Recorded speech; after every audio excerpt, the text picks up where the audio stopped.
నమస్తే అందరికీ, welcome to leader TV. నేను మీ అఖిల్. ఇక్కడ ఆర్టిస్ట్ క్రాస్‌లో ఉన్నటువంటి బస్ భవన్ వద్ద ఆర్టీసీ ఉద్యోగులు భారీ ఎత్తున నిరసనలు తెలియజేస్తున్నారు. అంతేకాకుండా వారి రిటైర్మెంట్ బెనిఫిట్స్ రావాలని భారీ సంఖ్యలో వచ్చి నినాదాలు చేస్తున్నారు. వారి మాటలు మనం తెలుసుకుందాం ఒకసారి. బోధన్ డిపో నుంచి వచ్చినాము. ఇలా దీక్ష సంఖ్య తెలుపుతున్నాం సార్. మేము కొన్ని వేల మంది ఇక్కడ చేరుకున్నాం సార్. మళ్ళీ పొద్దున్న 5 గంటలు బయలుదేరి వచ్చి ఇక్కడ దీక్ష మా స్టేట్ లీడర్లు, యూనియన్ లీడర్స్ ఇక్కడ ఉండి సంఘీభావం తెలుపుతున్నాం. ముఖ్యంగా సార్ మాకు రావాల్సిన 2017 పే స్కేల్ రావాలి సార్. ఎంతోమంది ఆశతో ఉన్నారు సార్. ఇప్పటివరకు మాకు ఎటువంటి ఇప్పటివరకు ఆశ లేదు సార్. ఇప్పటివరకు ఎంతోమంది చనిపోయిన కూడా ఈ బెనిఫిట్స్ తీసుకోకుండా. కాబట్టి మేము ఎంతో ఉత్సాహంతో సార్ మాకు ఎగ్జాంపుల్ చెప్తాను సార్. మాతో పనిచేసే వాళ్ళు ఒక్కరికి 60,000 70,000 పెన్షన్ ఉన్నారు సార్. మాకు లాస్ట్ అంటే 10-12,000 పెన్షన్ సార్. 4,000 లేదు సార్, 10,000 ఉన్నది సార్. ఎంత బాధతో మేము చేస్తున్నాం సార్. ఎంత బాధ సార్. సిగ్గుచేటే సార్ మాకు. మేము ఇంత ఆర్టిస్ట్లో జాయిన్ అయినందుకు మేము సిగ్గుపడుతున్నాం సార్. అంత సేవ చేస్తాం. నాది 1985 సార్ అపాయింట్మెంట్. ఎంతోమంది మేము ఉండి ఎన్నో డిపోలు కట్టినాం సార్. ఎన్నో బస్ భవన్ సమృద్ధిగా చేస్తాం సార్. మళ్ళీ ఇంతమంది ఆవేశంతో సార్ ఇక్కడ మాట్లాడుతున్నాం. మా సొంత కాదు, వర్కర్ గురించి, శ్రోమన్స్ గురించి మాట్లాడుతున్నాం సార్. ఎంతోమంది బాధతో చేస్తున్నాం సార్. మళ్ళీ సీఎం గారు కానీ, ట్రాన్స్పోర్ట్ మినిస్టర్ కానీ మా కోరికలు నెరవేరి సార్ ఈ రోజు మాకు ఒకటి హామీ ఇచ్చేసి రాసుకుంటే మేము దీన్ని స్వాగతం ఇస్తాం సార్. రిటైర్మెంట్ ఉద్యోగుల యొక్క మా హక్కులను, మా యొక్క రావాల్సిన బకాయిని సాధించుకోవడానికి ఇంత దూరం రప్పించిన గౌరవ ముఖ్యమంత్రికి ధన్యవాదాలు తెలుపుతున్నాం. ఎందుకంటే రిటైర్మెంట్ అయిన ఉద్యోగులందరూ ఇంటి దగ్గర విశ్రాంతి తీసుకొని ఉండవలసిన పరిస్థితి, వాళ్ళ ఆరోగ్యాలు బాగలేవు. అయినా మీరు వాళ్ళ శవాలను చూస్తానికే ఇంత దూరం రప్పించారు. మీరు ముఖ్యమంత్రి గారికి, గౌరవ ముఖ్యమంత్రి గారికి ఈ మెసేజ్ మీ దగ్గర రావాలి. ఇవాళ మా ఆవేదన, మా బాధను మీరు గ్రహించాలి. మేము వృద్ధాప్యంలో ఉన్నాం, మా పరిస్థితులు బాగలేదు. మేము షుగర్, బీపీ అన్ని రోగాలతో కూడుకొని మారుమూల ప్రాంతం నుండి ఇక్కడికి వచ్చి బస్ భవన్కి వచ్చినాం. మేము మాకు రావాల్సిన బకాయిలను దయచేసి మీరు ఇప్పిస్తేనే అయితే. ఇక్కడ ఎవరి నుంచి కాని ముచ్చట మీ దయాదాక్షిణాలుండి మాకు ఇవ్వవలసిన 2017 ఆర్పిఎస్ ని ఇమ్మీడియట్లీ చేసి ఇవ్వండి. లీవ్ ఇన్కాష్మెంట్ ఇవ్వాలండి. మీరు అన్ని ఇప్పియండి. 2021 పిఆర్సి బాపతి మాకు ఇవ్వవలసిన బకాయిలు అని ఇవ్వాలి. అన్ని ఇస్తే మీ దయచేసి మిమ్మల్ని మాత్రం ఒక దేవుళ్ళ లెక్క చూస్తాం. మమ్మల్ని ఇబ్బంది పెడితే మాత్రం బాగుండదు. మా గోస తలిగే పరిస్థితి ఉన్నది. ముఖ్యమంత్రి గారికి ప్రత్యేకించి మా అందరి తరఫున ధన్యవాదాలు, నమస్కారాలు తెలియజేస్తున్నాం. మీ దయామయులు మీరు చూడాలి ఒకసారి. ముఖ్యమంత్రి గారు మేము ఏదో పోరాటం చేస్తానికి రాలేదు, మేము ధర్నాలు చేస్తానికి రాలేదు. మీకు మా గోడును ఇంటి చేయడానికి వచ్చాము మేము ఇక్కడికి. మా ఆకలి బాధలు, మా చావులు, మా పిల్లల బాధలు, అన్ని బాధలు. కొంతమందికి ఇల్లు ఉన్నాయి, కొంతమందికి ఇల్లు లేవు, కిరాయి ఇంట్లో ఉన్నారు, ఆటోలు తోలుతుండ్రు, పిల్లలు అంతా సెట్ కాలేదు. మా పరిస్థితిని అగోగతి ఉన్నది. మీరు ఇచ్చే డబ్బులతో ఏదో మా కుటుంబాన్ని చక్క పెట్టుకుంటాం అనుకుంటే మీరు ఇవ్వకుంటూ ఉంటారు. మా బాధలు ఏం కావాలి, ఎవరు చెప్పాలండి? మీరు గౌరవ ముఖ్యమంత్రి, మీరు ఈ మీడియా ద్వారా మీరు ప్రజాప్రతినిధి కాబట్టి, తెలంగాణ రాష్ట్ర ముఖ్యమంత్రి కాబట్టి మా బాధను మీరు గ్రహించి మీరు దయామయులుగా ఉండి మాకు మాత్రం మా బాకీలను మాత్రం ఇప్పించే ఏర్పాటు చేయండి. బకాయిలన్నీ దయచేసి మా అందరం నీకు ఒక నమస్కారం తెలియజేస్తున్నాం. మేము ఏం చేయలేము, మిమ్మల్ని మీ ప్రభుత్వాన్ని ఏం చేయలేము, మేము ఏం చేయలేము. దయా బక్షిగా మేము అడుగుతున్నాం. మాకు రావాల్సిన డబ్బులన్నీ అడుగుతున్నాం, వేరే అడుగుతలేం. మేము ఇవ్వాల్సినవి మేము ఎక్కడ ఉంటున్నాం అక్కడనే ఉంటాం. చాలని జీతాలతో నౌకరీ చేసినాం. మా అప్పుడు నెల జీతం వస్తే 15 రోజుల వరకు అయిపోయేది. 15 రోజుల తర్వాత వీడినో వాడినో అప్పులు అడిగి ఇది చేసి అది చేసి ఏదో కుటుంబాన్ని బయటపడేసినాం. ఇట్లా రిటైర్మెంట్ అయిన తర్వాత జీతం రాదే, పెన్షన్ సరిగా లేదా, ఇప్పుడు మాకు రావాల్సిన బాకీలు ఇవ్వరా, ఇవన్నీ చూసి దయామయులు మీరు మాత్రం కంపల్సరీ చేయండి. చేసి మమ్మల్ని మాత్రం దయించి మాకు తొందరగా ఇంప్లిమెంట్ చేస్తారని ఆశాభావంతో ఉన్నాము. మేము మీడియా ద్వారా తెలియపరుస్తున్నాం. రిటైర్డ్ ఉద్యోగుల ఐక్యత, మనకు రావాల్సిన బకాయిని ఎమ్మడే చెల్లించాలి. ఈ రోజు విశ్రాంతి ఉద్యోగుల, ఆర్టీసీ విశ్రాంతి ఉద్యోగుల సారథ్య కమిటీ ఆధ్వర్యంలో బస్ భవన్ వద్ద నిరాహార దీక్ష, ఒకరోజు నిరాహార దీక్ష కార్యక్రమం చేపట్టడం జరిగింది. ఈ విషయంలో సారథ్య కమిటీ ఒక నిర్ణయం తీసుకొని గత సంవత్సరం నుంచి 4 సార్లు 5 సార్లు ఇదే కార్యక్రమాన్ని బస్ భవన్ మీద 7,000-8,000 మంది కార్మికులతోని, రిటైర్డ్ ఉద్యోగస్తులతోని ఇక్కడ ఏర్పాటు చేయడం జరిగింది. అప్పుడు మొదటిసారి చేసినప్పుడు ఎండి గారు సజ్జనార్ గారు ఉన్నారు. వారు ఒకసారి హామీ ఇచ్చారు. ఇట్లా వాళ్ళు ఇచ్చిన హామీకు ఎన్కాష్మెంట్ 18 నెలల ఎన్కాష్మెంట్ ఇవ్వడం జరిగింది. ఆ తర్వాత వచ్చిన ఎండి గారి దగ్గర 2 సార్లు రిప్రజెంట్ చేయడం జరిగింది. జనవరి 9వ తారీఖులో ఇదే విధంగా దాదాపుగా 6,000-7,000 మందితో ఇక్కడ అది శాంతియుత ప్రదర్శన చేయడం జరిగింది. ఆ తర్వాత ఎండి గారు మమ్మల్ని పిలిచి మాట్లాడడం జరిగినప్పుడు వారి నోటి ద్వారానే మా సాధిత కమిటీకి మేము ఫిబ్రవరి కానీ మార్చి 31 వరకు 25 మార్చి 31 వరకు మేము మీకు చెల్లిస్తాం, అది హామీ ఇస్తున్నామని చెప్పారు. తర్వాత మార్చి తర్వాత మేము ఏప్రిల్ 9వ తారీఖు రోజు పోయి మళ్ళీ మాట్లాడితే అలాంటిది ఏం లేదు, ఇచ్చే పరిస్థితి ఆర్టీసీ అధికారులు లేదు మాకు అని మా మొహమాటంగా చెప్పినారు. ఆ మొహమాటంగా చెప్పిన తర్వాత మేము ఏం చేయాలని చేసి మళ్ళీ రెండోసారి మా సారథ్య కమిటీ మేము కూర్చొని మాట్లాడి, ఇక్కడ సారథ్య కమిటీ అంటే అధికారుల నుండి కార్మికుల వరకు అందరూ మా రిటైర్డ్ ఉద్యోగస్తులే ఉన్నారు. వీళ్ళందరం కలిసి మేము ఒక తాటిపైకి వచ్చి మొన్న ఈ ఒక స్టేట్మెంట్ ఇవ్వడం జరిగింది. 18వ తారీఖు 6వ నెల 2006కు దాదాపుగా 10,000 మందితో ఇక్కడ ఒక నిరాహార దీక్ష, ఒకరోజు నిరాహార దీక్ష చేయడానికి ఈ రోజు వచ్చినాము. అంతకుముందు ఒక 2 రోజుల ముందు 16వ తారీఖు రాదు ఎండి గారు మమ్మల్ని సారథ్య కమిటీని పిలిపించి మీరు చర్చలకు పిలిపించి మాట్లాడటం జరిగింది. అయినా కూడా వాళ్ళు సమూహంగా లేరు. ఏదో మాకు భిక్ష పెట్టినట్టు 10 కోట్లు ఇస్తాము నెలకు, అది కూడా సెప్టెంబర్ నుంచి ఇస్తామనటం జరిగింది. దానికి మేము ఒప్పుకోలేదు. మాకు రావాల్సిన 1,400 కోట్లు రిటైర్ ఎంప్లాయీస్ దాదాపుగా 10,000 నుంచి 12,000 మంది రిటైర్మెంట్, అంటే 2017 నుండి 2026 మార్చి వరకు దాదాపుగా 16,000 మంది రిటైర్మెంట్ ఉద్యోగస్తులు ఉన్నారు. వాళ్లకు areas different amounts plus encashment, live encashment ఎవ్వరికి ఇవ్వలేదు. దాదాపు 9 సంవత్సరాల నుంచి వేచి చూస్తున్నారు.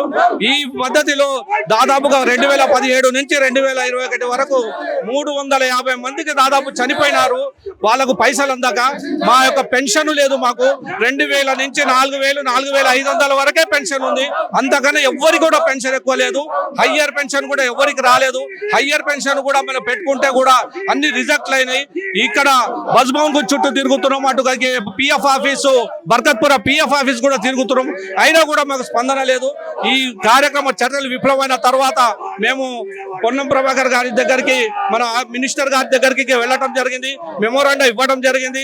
ఆయన కూడా స్పందించి మేము ఇన్ని పైసలు ఇస్తున్నాము, ప్రతి నెల 300 కోట్లు మేము ఆర్టీసీకి చెల్లిస్తున్నాము, ఏ ప్రభుత్వం ఏ గవర్నమెంట్ అధికారం చెల్లిస్తలే, మీకు చెల్లిస్తున్నాం అని చెప్పారు. అయినా కూడా 300 కోట్ల పైసలు ఎటుపోతున్నాయి, మాకు రావాల్సిన డబ్బులు మనకి ఇవ్వాలి కదా. అయినా కూడా రిటైర్మెంట్ రోజు మనకు చెక్కుల ద్వారా ఇచ్చి ఇంటికి పంపించారు, ఆనవాయితీ ఆర్టీసీలో ఉండేది.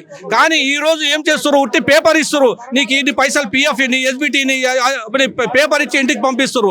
కానీ ఒక నయా పైసా ఇస్తలేరు, ఓన్లీ పిఎఫ్ మాత్రమే. ఆ పిఎఫ్ కూడా మా కార్మికులు మధ్యలో పెళ్లిళ్ళకో పిల్లల పుస్తకాలకో దేనికో తీస్తారు. లాస్ట్ చివరి వరకు 1,00,000-2 లక్షలు మిగిలి ఉంటున్నాయి. ఆ పిఎఫ్ పైసలు ఒకటి మాత్రమే ఇస్తారు. ఆ పిఎఫ్ పైసలతో పోవడం జరుగుతుంది. కానీ మరీ దారుణంగా మాకు రిటైర్మెంట్ వాళ్ళకు అసలు పట్టించుకోవటమే లేదు. దాదాపుగా 2017 నుంచి ఇంత మటుకు ఎన్ని పైసలు రావాలి, ఒక్కొక్కరికి 2 లక్షలు, 3 లక్షలు, 5 లక్షలు, 10 లక్షలు. ఈ కాంగ్రెస్ ప్రభుత్వం హామీ ఇచ్చిన తర్వాత ఆర్టీసీ ఉద్యోగులకు తప్పకుండా రిటైర్మెంట్ డబ్బులు ఇస్తామని చెప్పినారు. అందులో భాగంగానే మేమంతా కలిసి ఒక మెమోరాండము, ప్రజావాణిలో కూడా మెమోరాండం ఇవ్వడం జరిగింది.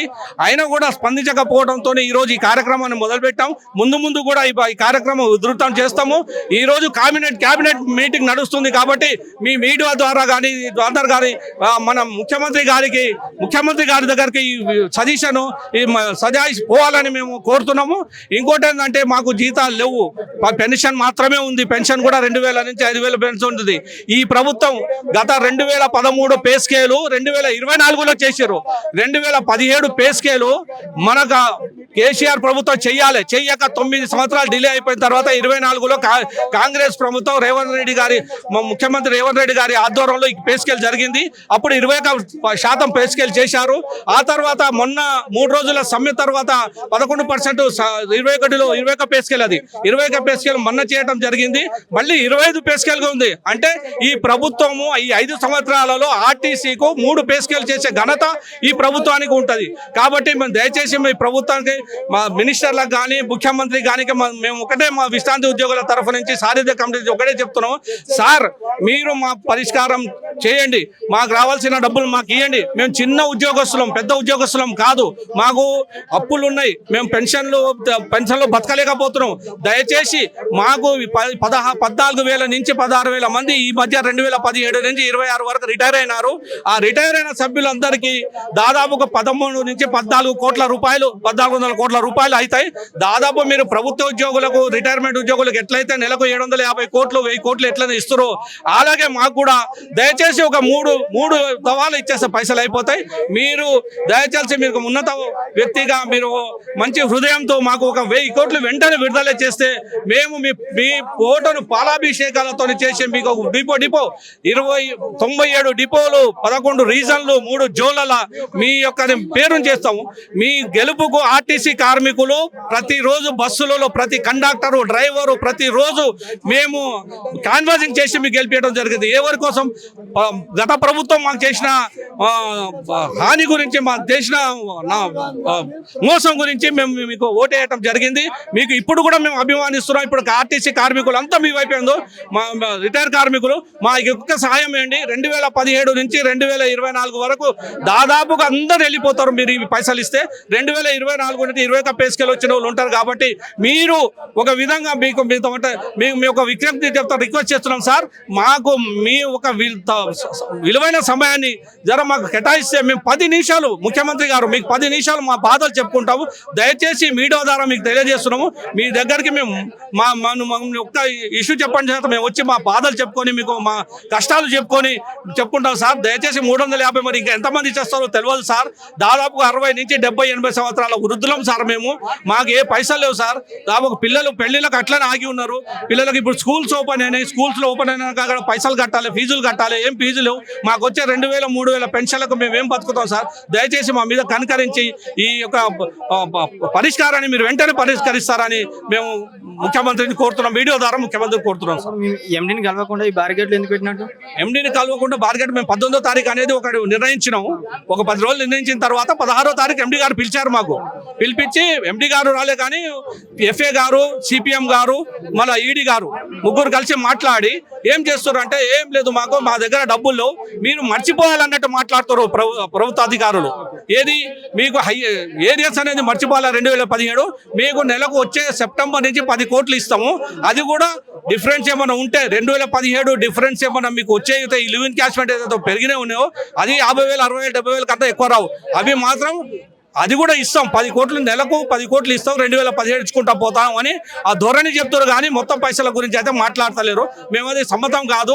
మేము 30 నుంచి 40 సంవత్సరాలు కష్టపడి ఉద్యోగం చేసి సంపాదించుకున్న పైసలు మనకు ఆ రోజు ఎందుకు ఇవ్వలేదు? మరి రిటైర్మెంట్ రోజులే డబ్బులు ఇస్తాం. మేము ఈ రోజు ఇక్కడ రాకపోతాం కదా. మాకు ఆ రోజులో ఇచ్చే అనవాయితీ ఉండే ఆర్టీసీలో అన్ని పైసలు ఇచ్చి చెక్కుల దాదా ఇచ్చి బస్సు ఎక్కించి ఇంటికి తీసుకుపోయి పూలమాల వేసి వదిలిపెట్టి వచ్చి ఎంత బ్రహ్మాండంగా ఉండే ఆ ఆనవాయితీ ఎందుకు ఇప్పుడు చేసుకుంటా మాకు ఒకటి కాగితాలు ఇచ్చి ఇంటికి పంపిస్తారు. ఆ డబ్బులే మేము ఇవ్వమంటున్నాం. మా డబ్బులు మా కష్టమే మేము ఇవ్వమంటున్నాం తప్ప మీకు ఏం అడుగుతలేము. ఇది మేము పరిస్థితి. అందుకే అధికారుల మీదనే మాకు కోపం ఉంది. కావాలని చేస్తుర్రా? ఇది ఎందుకు చేస్తుర్రు? రేపు వారు రిటైర్మెంట్ కారా? అధికారులు రిటైర్మెంట్ కదా, ఆయన కూడా డబ్బులు రావాలి కదా. మరి అది పరిస్థితి ఉంది కదా. అందుకోసమే మేము ఏదైతే ప్రభుత్వం పైన మేము ఒత్తిడి తేవాలని, ప్రభుత్వం మాకు అర్థం చేసుకోవాలని, ఈ ప్రభుత్వం మంచి ప్రభుత్వం సంక్షేమ పథకాలు చేస్తుంది కాబట్టి ఈ ప్రభుత్వం ద్వారా మేము వినయించాం. మీ ద్వారా మీడియా ద్వారా మేము ఈ ప్రభుత్వాన్ని తెలియజేయాలని కోరుతున్నాం. ఓకే.